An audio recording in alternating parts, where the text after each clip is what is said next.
Hello everyone and welcome back to my official The GH24 News YouTube channel. Hope you guys are having a wonderful day. Before we begin, hit the subscribe button and give this video a thumbs up. Drew Quartermaine's arrest while Valentin Cassadine says farewell.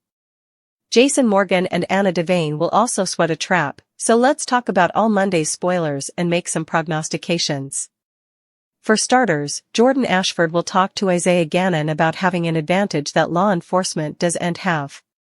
It'll be part of Jordan's trouble to move Isaiah that she knows what she's doing when it comes to Jen Sidwell and her plans for him. Isaiah and Jordan will reach an agreement, so he should get on board despite his moping reservations. Jordan may have to make some updates to her scheme along the way, so stay tuned for further Sidwell-related news. Over with Lulu Spencer, she'll put further pressure on Brooke Lynn Quartermaine to tell Dante Falconeri the verity about their espoused son ASAP. Meanwhile, Dante will seek Maxie Jones' help, so this may be about trying to keep the peace between Lulu and Brooke Lynn. Of course, Dante doesn't know about Lulu's rearmost discovery yet, so he doesn't understand why she's still so rankled up. That'll change in the coming occurrences and should make Dante appreciative of the way Lulu's been fighting for him to know about his child. Next, Ned Quartermaine will quiz Lois Cerullo about why she'd go to sunny Corinthos rather than come to him. It sounds like there'll be further Giovanni Gio Palmieri talk as Lois struggles to keep the lid on the secret of his true lineage. As for Tracy, she'll have a run heft with Martin Gray and Drew. Tracy will cloud in Monday's GH occasion and will declare that she's calling the police. General Hospital spoilers say Harrison Chase will put someone under arrest, so will Tracy succeed in getting Drew hauled off and bind?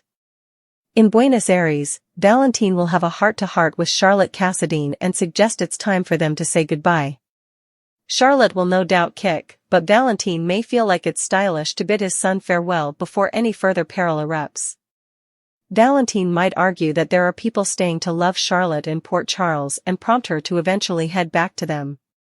As for Anna and Jason, they'll try to beat the timepiece and catch up with Charlotte before it's too late. In Monday's exercise videotape, Anna sits in an auto with Jason and admits this feels too easy.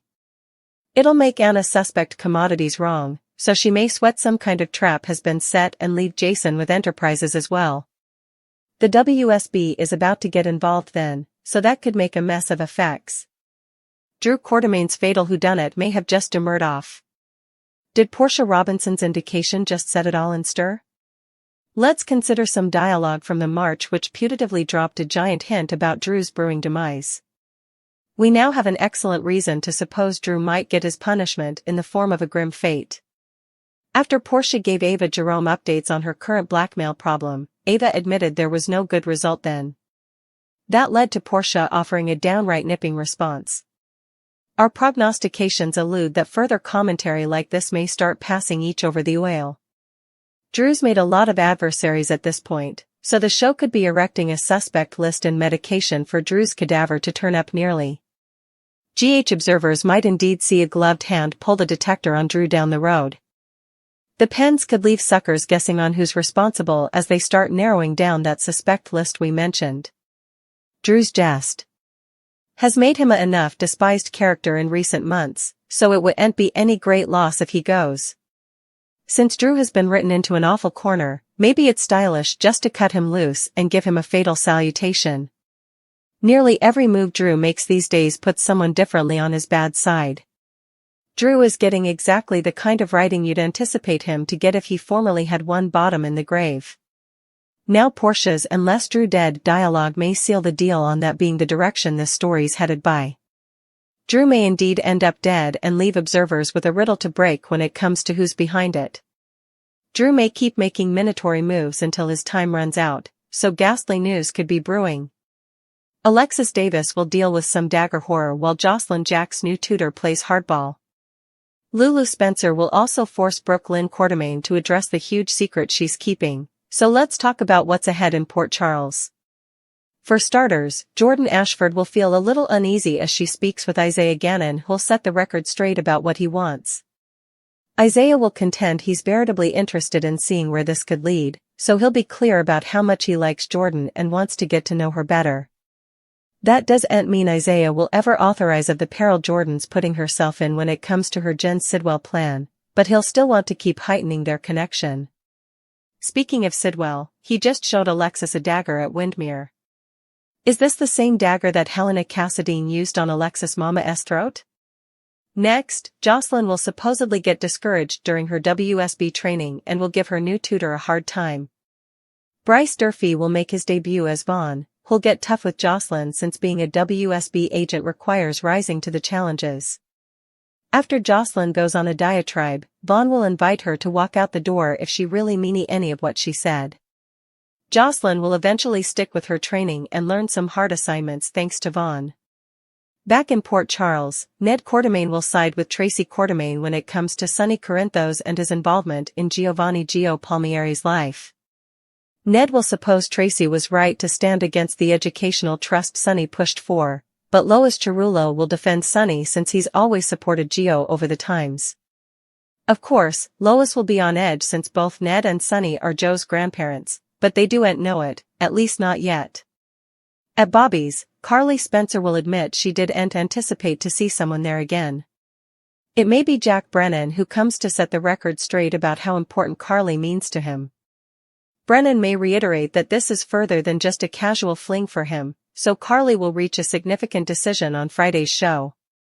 Could this be the launch of an unsanctioned relationship or at least lead to Carly Worf in bed with Brennan? Meanwhile, Brooke Lynn may ask for Lulu's help getting through to Tracy about Sonny and Gio, but Lulu will contend she's not doing Brooke Lynn any favors after what she's done. Lulu will defy Brooke Lynn about the baby she gave up for relinquishment and deliver a stern claim. Brooke Lynn will have to choose whether she wants to admit the verity to Dante Falconeri or let Lulu be the one to unmask. Over with Emma Drake, she'll fret over Anna Devane now that she's taken off on a trip to find Charlotte Cassadine in Buenos Aires with Jason Morgan. It could leave Emma making some nervous prognostications about the peril that's brewing. Jason and Anna's charge will come with some twists and turns, so stay tuned for updates on any wild news to come. All products and services featured are singly chosen by editors.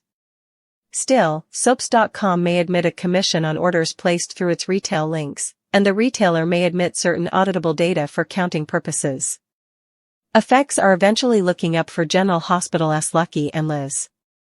They've been circling each other since his return to City, but it took nearly dying to push them to the coming position. Lucky rushed into Elizabeth's deliverance, was attacked by Cyrus and ended up in a coma. And when he woke up, Liz was right there by his side, staying to plant a kiss on him. So break out the champagne, because Liz and Lucky are back. Except nothing in Port Charles is ever easy. Head writers Elizabeth Corte and Chris Van Etten spoke with Soap Opera Digest about the couple and conceded that they ought to have smooth sailing, emphasis on ought.